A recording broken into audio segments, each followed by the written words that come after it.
অনেক সময় স্রোতের বিপরীতে গিয়ে একাকিত্ব উপভোগ করা ভালো।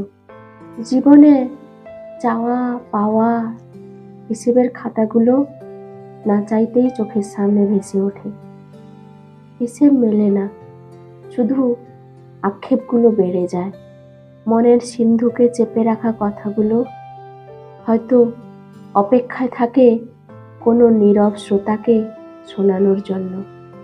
অথচ চারিদিকে শুনশান নীরবতা, কোথাও কেউ নেই।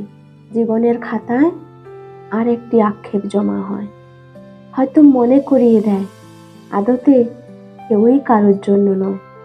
একাকিত্ব রাত্রির সঙ্গে নিজেই। তোমার আমার গল্পটা না হয় এখানেই শেষ হোক। যে পবিত্রতা নিয়ে সম্পর্কটা শুরু হয়েছিল, সেই সৌন্দর্যটা নিয়েই সম্পর্কটা শেষ হোক।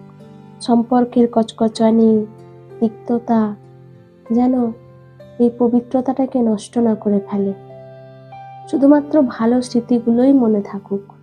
জানবো সম্পর্কটা শেষ হয়ে গেছে, ভালোবাসাটা সারা জীবনের মতো চলে গেছে, কিন্তু শুধুমাত্র এই সম্মানটুকু শেষে থেকে গেছে, যেমনটা আগে ছিল।